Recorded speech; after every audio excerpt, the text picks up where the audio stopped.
Mexico is one of the most mysterious countries on Earth. The Olmecs, the Maya, the Toltecs, the Aztecs, the Zapotecs, the Mictecs, the Totonacs, the Teotihuacanos, a nameless people who built one of the largest cities of the ancient world and vanished without leaving a single readable text about themselves. Each of these civilizations left more underground than it ever managed to show on the surface. Mexico is a country where a peasant digging a well hits a pyramid, where workers laying a metro beneath a city break through layers of 3 different cultures, where cities hidden in the jungle have gone unseen for 1,000 years. According to estimates from Mexico's National Institute of Anthropology and History, over 50,000 archaeological sites are registered in the country. Of those, only a handful have been properly studied. What is being found at the rest is enough to baffle even the most experienced scholars. Today we will examine the greatest mysteries of this country. Teotihuacan is known to everyone. The Pyramid of the Sun, the Pyramid of the Moon, the Avenue of the Dead. 1 million tourists a year. It seems as though this city has been studied inside and out. But in 2003, a tunnel was accidentally discovered beneath one of its pyramids, and everything scholars thought they knew about Teotihuacan had to be reconsidered. Heavy rains eroded the soil near the Temple of Quetzalcoatl, the feathered serpent, and a small opening appeared in the ground. When a camera was lowered in, it revealed a corridor descending into the earth. Excavations began. They went on for several years, carefully, centimeter by centimeter, because the earth here is literally packed with artifacts. A single careless blow of a shovel could destroy an object 2,000 years old. A tunnel, roughly 103 meters long and up to 18 meters deep, led from the center of the pyramid to 3 burial chambers beneath it. The walls are coated with a metallic mineral powder, pyrite, which glimmers in the dark like a starlit sky. This was done deliberately. Someone wanted the underground walls to look like the night sky. Imagine walking through the tunnel by torchlight and the walls around you glittering with thousands of tiny lights. The floor is scattered with thousands of objects: jade jewelry, obsidian figurines, jaguar skin, wooden objects, animal bones. Over 75,000 artifacts in total, and not a single human burial. Not one. In the burial chambers, there are no burials. What this place actually is remains a matter of debate. A ritual storehouse? A symbolic recreation of the underworld? A coronation site for rulers? Scholars cannot agree. And the tunnel extends further, into chambers not yet fully explored. What lies there is unknown. Teotihuacan existed from at least the 1st century of our era. Who built this city is unknown. Not a single text names its builders. Not a single text describes this tunnel. A city studied for 100 years continues to astonish. In the north of Veracruz, deep in the difficult terrain of the Sierra Madre Oriental Mountains, there is a small lake, Fujiapan. Its shores are almost unreachable. Mountain paths, dense vegetation, no roads. The local Totonac communities had always known of this place and called it sacred. People came to the lake. What exactly they did there, local tradition kept as internal knowledge, not intended for outsiders. In 1984, a Mexican anthropologist dived into the lake with scuba gear for the first time and found pyramids on the bottom. 2 stone pyramidal structures sinking into the silt. Around them, ritual objects, ceramics, figurines, ornaments. Everything lay on the bottom undisturbed, as though someone had carefully lowered offerings in and left without disturbing anything. Even the arrangement of objects around the pyramids was not chaotic, but clearly ordered. The dating of the structures is thought to be the pre-classic period, that is, before our era. The main question: how did the pyramids end up underwater? Did the lake form after the construction, flooding an existing ritual complex? Was this a deliberate underwater sanctuary, built where water already existed? Or did the water level rise after a seismic event? Underwater sanctuaries existed among many Mesoamerican cultures. Throwing valuables into water as an offering to the gods was common practice. But entire pyramids underwater are another matter entirely. No one has yet provided a convincing answer to what actually happened at this place. In the state of Morelos, south of Mexico City, stands the pyramid complex of Xochicalco. It is known among specialists, but virtually unknown to the general public. Undeservedly so, because what was found here is one of the most astonishing examples of engineering thinking in pre-Columbian America. A place that turned the rock itself into a scientific instrument. Within the hill on which the complex is built, an artificial cave was discovered, a vertical shaft tunnel with a precisely calculated opening at the top. The diameter of the opening is about 70 centimeters. From the outside, it is almost invisible, just a small hole in the rock. But at the right moment, it becomes a lens.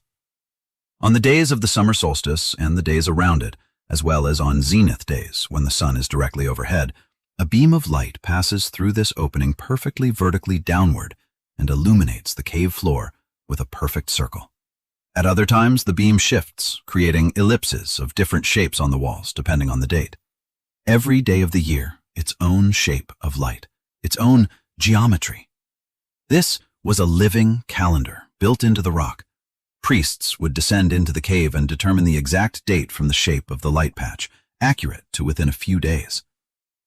No records, no tables, only the geometry of space and the movement of the sun. Information accessible only to those who knew exactly what to look for. To create such a system, one needed precise astronomical knowledge in advance, to calculate the angle of the entrance opening, to build the underground chamber so that it worked on exactly the right dates and gave a different result on others. This is not coincidence or intuition. This is engineered calculation, executed with a precision that continues to astonish modern astronomers. Palenque, in Chiapas, is one of the jewels of Maya architecture, known since the 17th century, excavated since the 19th. It might seem, what could possibly remain to be found here? In 1952, Mexican archaeologist Alberto Ruiz Luye discovered stairs beneath the floor of the Temple of Inscriptions, leading downward. He dug for 4 years, clearing rubble, removing tons of stone, working in tropical heat and humidity before reaching the burial chamber. 4 years for a single door. Inside, the sarcophagus of the ruler Pakal the Great, who died in 683 of our era. The lid of the sarcophagus weighs around 5 tons and is covered with one of the most complex Maya reliefs, a scene researchers interpret as the ruler at the moment of transition between worlds, falling down the world tree into Xibalba to be reborn. Interpretations have been debated for 70 years. This was the sensation of the 20th century, but Palenque had not finished surprising. In 2019, LiDAR scanning detected structures beneath the complex that no one had known about, several unexcavated buildings and possibly entire city blocks. Palenque, studied for 200 years, turned out to be significantly larger than previously thought. 200 years, and only now did it emerge that only part of it had been studied.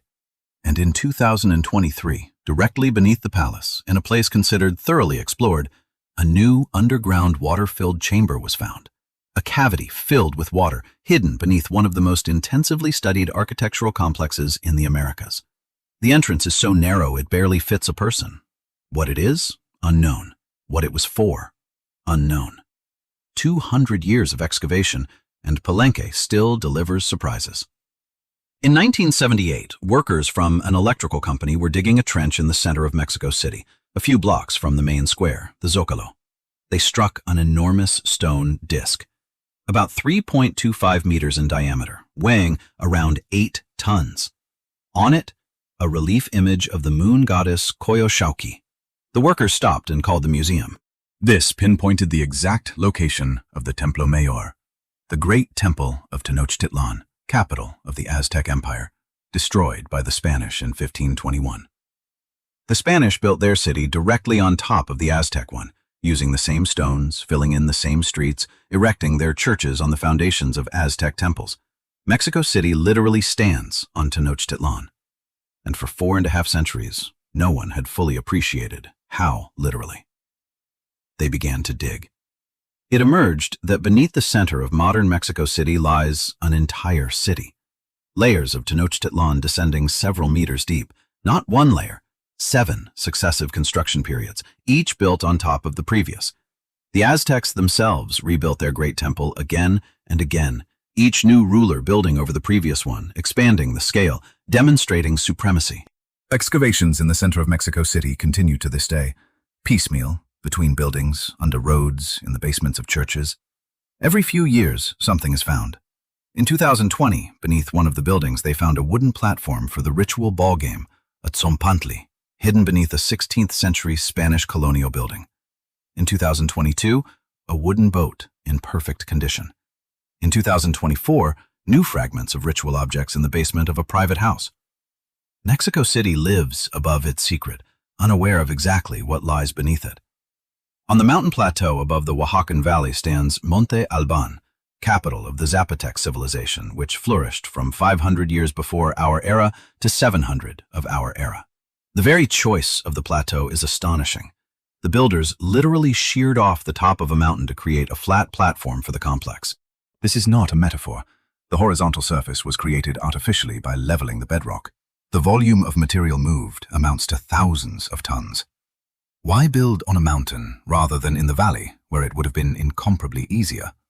The answer, it seems, lies in astronomy and the symbolism of control. From Monte Alban, the entire Oaxacan Valley is visible. The city stands above everything, literally.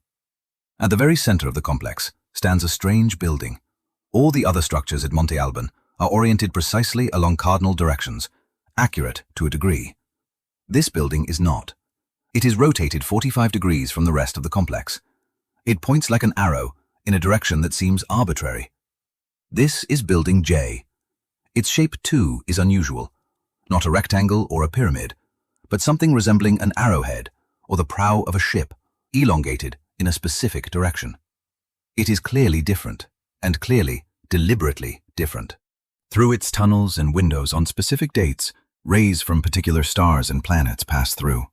Researchers have established that the building was oriented toward the rising of Capella, one of the brightest stars in the northern sky, during the period when its appearance on the horizon coincided with the start of the rainy season. This was an astronomical beacon, built into the architecture of the city. Priests observed through the tunnels and announced the beginning of the season. But why such an unusual arrowhead shape?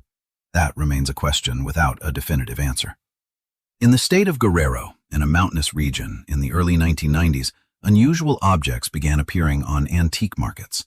Masks of green stone, chlorite, and serpentine, with inlays of pyrite and shell, crafted in a technique that researchers could not immediately attribute to any known Mexican culture.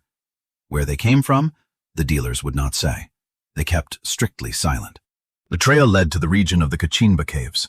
Local people had been retrieving these objects from the caves and selling them, without fully understanding what they were selling. When scholars reached the site, they found something extraordinary.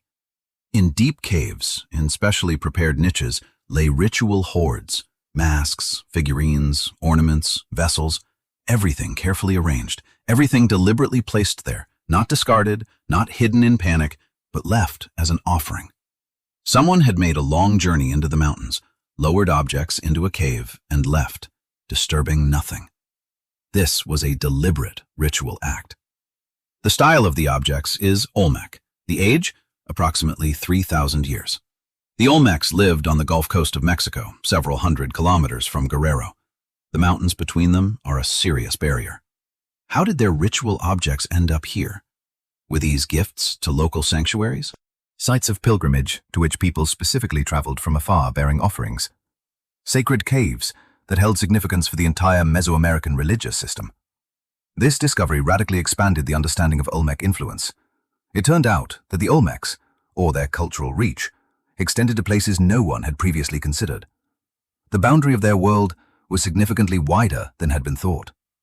Chichen Itza is a UNESCO World Heritage Site. The Pyramid of Kukulkan, also known as El Castillo, is one of the most photographed pyramids in the world. Millions of people have seen it. Thousands of scholars have studied it. And no one knew that inside, another pyramid was hiding. In 2016, Mexican scientists applied geoelectric sounding, a method that allows one to see through solid rock, and discovered another pyramid inside the visible one. About a third smaller in size, completely concealed within the visible structure. This much was already known. An earlier pyramid inside had been found previously, but now a third was discovered, the earliest, hidden inside the second. 3 pyramids nested inside one another like Matryoshka dolls, each an earlier version over which the Maya built the next, larger one without destroying the previous. They did not demolish the old. They preserved it, enclosed it in a new shell, made it part of the new. This in itself is extraordinary, but the most unexpected discovery was something else. When sounding was conducted beneath the pyramid's foundation, water was detected. An underground body of water, a cenote, directly beneath the base. The Maya had deliberately built their main pyramid precisely above an underground lake. A cenote for the Maya was the entrance to the underworld, Xibalba. To build a pyramid above this point was not accidental. It was an architectural manifesto. The apex of the pyramid reaches toward the sky, while beneath the foundation lies the entrance to the underworld, a single structure connecting 3 cosmic levels simultaneously. In the jungle on the border of Guatemala and the Mexican state of Chiapas, along the Pasión River, in 2000 scholars discovered a palace complex, Canquén. Enormous, about 170,000 square meters of visible architecture alone. A 3-story palace with more than 170 rooms, corridors, halls, interior courtyards, passageways, stone-lined pools, ritual ball courts, multi-level storage rooms. Evidence of large-scale craft production, jade, pyrite, and obsidian were worked here on an industrial scale, like a factory. And not a single pyramid. Not a single temple. This is unprecedented in Maya architecture. Every Maya center known to us combined administrative and religious architecture. Palaces and temples were always built together, an inseparable pair. Canquén is the exception. Its rulers deliberately created a place of power without a religious dimension. This speaks to a fundamentally different political philosophy. Power here rested not on ritual, but on trade and production. Further excavations revealed evidence of the city's abrupt end in the 8th century. Not a slow decline, but an instantaneous cessation of life, as though someone had switched off the lights. What exactly happened has no definitive answer. In the state of Hidalgo stands Tula, the capital of the Toltecs. 10th to 12th centuries. At the summit of the main pyramid, 4 stone warriors roughly 4.5 meters tall. They are called Atlantes, stone columns in human form, bearing the roof on their shoulders. They all gaze at the horizon identically. 4 figures, 1 gaze. The Atlantes of Tula are strikingly similar to the columns of the Temple of Warriors at Chichen Itza, over 1,500 kilometers away. The same pose, the same stylistic approach, the same details of dress, the same symbols on the shields, the same weapons. This is not similar. It is literally identical. A single master could have worked at both sites, or craftsmen exchanged drawings, models, perhaps living people.